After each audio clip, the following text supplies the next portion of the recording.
Assalamualaikum warahmatullahi wabarakatuh. Perkenalkan, nama saya Evinda Damayanti, nomor presensi 16 dari kelas 12 MIPA 1. Pada kesempatan kali ini, saya akan membuat suatu alat peraga sederhana sebagai media untuk mempelajari ikatan molekul kimia. Molimot adalah suatu alat peraga untuk menggambarkan bentuk suatu molekul. Molimot biasanya terbuat dari plastik berupa bulatan-bulatan yang dihubungkan oleh suatu batangan. Bulatan tersebut bertindak sebagai suatu atom, sedangkan batangannya bertindak sebagai ikatan. Bulatan mempunyai warna-warna yang berbeda. Hal ini bertujuan untuk membedakan bulatan yang bertindak sebagai atom pusat dan bulatan yang bertindak sebagai atom yang terikat pada atom pusat. Molimot tersebut dapat dibongkar pasang sesuai dengan bentuk molekul yang diinginkan. Dalam mempelajari bentuk molekul, molimot menjadi media untuk mempermudah siswa dalam memahami konsep bentuk molekul. Namun, alat peraga molimot ini harganya tergolong mahal. Biasanya setiap sekolah memiliki alat peraga molimot ini sehingga seluruh siswa dapat terfasilitasi. Akan tetapi, dengan adanya pandemi COVID-19 yang mengharuskan siswa melakukan pembelajaran jarak jauh, siswa tidak dapat melakukan praktikum menggunakan molimot tersebut secara langsung.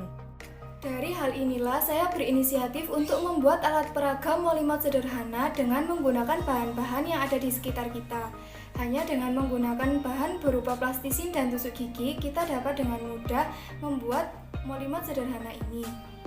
Dalam mendapatkan bahan-bahan yang dibutuhkan, biaya yang diperlukan juga tidak terlalu mahal. Dengan adanya molimot sederhana ini, diharapkan siswa dapat melihat secara langsung bentuk molekul dari berbagai senyawa kimia. Tujuan dari pembuatan alat peraga molimot sederhana ini adalah 1. Menyadari bahwa bentuk molekul adalah objek berdimensi 3. 2. Menggambarkan bentuk molekul dalam 3 dimensi. 3. Memahami konsep bentuk molekul. 4. Memenuhi tugas ujian praktek mata pelajaran kimia tahun 2022. Alat dan bahan yang dibutuhkan yaitu yang pertama, plastisin. Dan yang kedua, tusuk gigi. Langkah-langkah yang harus dilakukan yaitu yang pertama, siapkan alat dan bahan yang dibutuhkan. Langkah kedua, setelah mengeluarkan plastisin dari plastiknya, kemudian kelompokkan plastisin sesuai warnanya.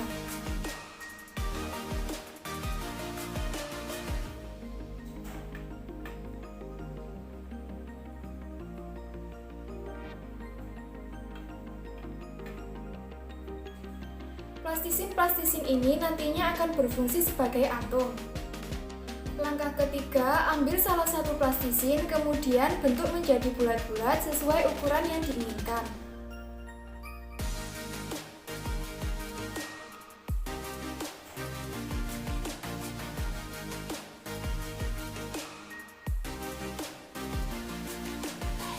Bentuk plastisin lain menjadi bulatan-bulatan seperti ini.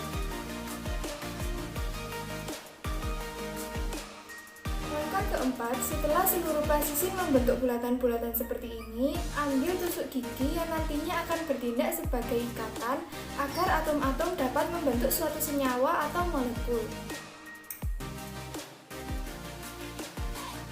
Ambil 2 plastisin dengan warna yang sama dan 1 plastisin dengan warna yang berbeda. Tusukkan tusuk gigi di bagian kanan dan kiri plastisin yang berbeda warna.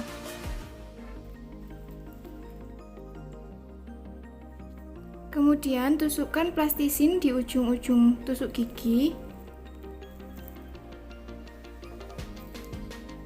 hingga membentuk seperti ini. Bentuk seperti ini dinamakan linear yang memiliki rumus AX2 bersifat nonpolar dengan sudut ideal ikatan 180 derajat. Contohnya BeCl2 yang memiliki PeB sebanyak 0 dan PeI sebanyak 2.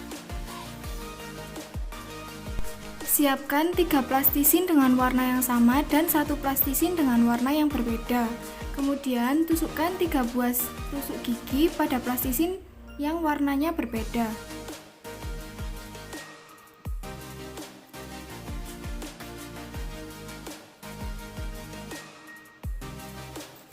Hingga berbentuk seperti ini. Kemudian tusukkan plastisin di ujung-ujung tusuk gigi.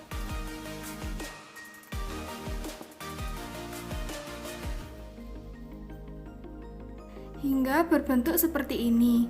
Bentuk seperti ini dinamakan segitiga planar dengan rumus AX3 yang bersifat nonpolar dengan sudut ideal ikatan 120 derajat.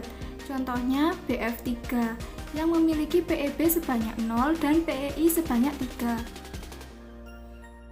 Dari bentuk segitiga planar ini, jika terdapat satu pasangan elektron bebas, maka kita dapat mengambil satu atom dari mana saja.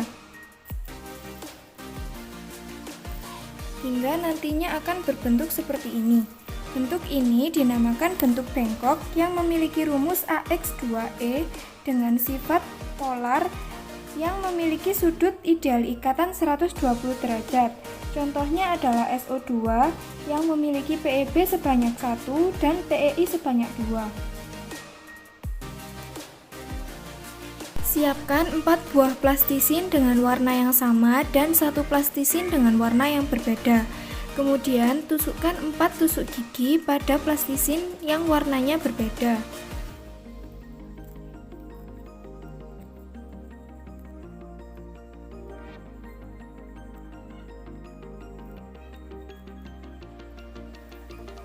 Hingga berbentuk seperti ini. Kemudian tusukkan plastisin pada ujung-ujung tusuk gigi.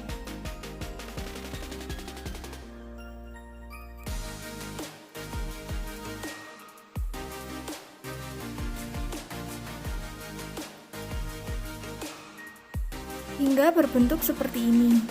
Bentuk seperti ini dinamakan bentuk tetrahedral dengan rumus AX4 yang bersifat nonpolar dengan sudut ideal ikatan 109,5 derajat. Contohnya CH4 yang memiliki PEB sebanyak 0 dan PEI sebanyak 4.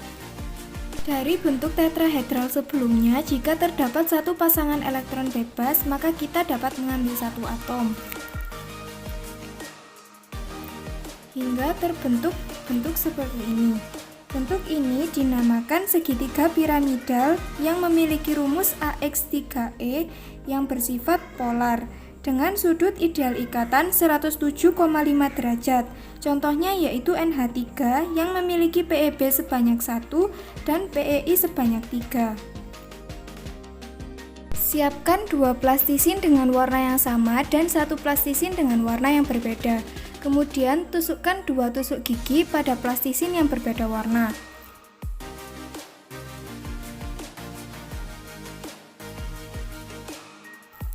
Hingga membentuk huruf V seperti ini. Kemudian tusukkan plastisin pada ujung-ujung tusuk gigi.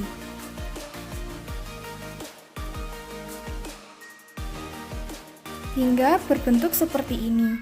Bentuk seperti ini dinamakan bentuk bengkok, namun dengan rumus yang berbeda, yaitu AX2E2 dengan sifat polar dengan sudut ideal ikatan 104,5. Contohnya yaitu H2O yang memiliki PEB sebanyak 2 dan PEI sebanyak 2. Kesimpulannya, bentuk molekul dapat diprediksi menggunakan teori domain elektron, yaitu teori yang menyatakan bahwa pasangan elektron ikatan atau PEI dan pasangan elektron bebas atau PEB saling tolak-menolak. Teori domain elektron juga dikenal dengan teori VSEPR atau teori tolakan pasangan elektron valensi. Rumus yang digunakan yaitu AXNEM. Saran, dalam pembuatan molimot sederhana ini, jika ingin bentuk molimotnya lebih stabil, dapat menggunakan bahan alternatif lain, yaitu bola plastik kecil dan sedotan. Sekian dari saya, mohon maaf bila ada kekurangan dan kesalahan. Wassalamualaikum warahmatullahi wabarakatuh.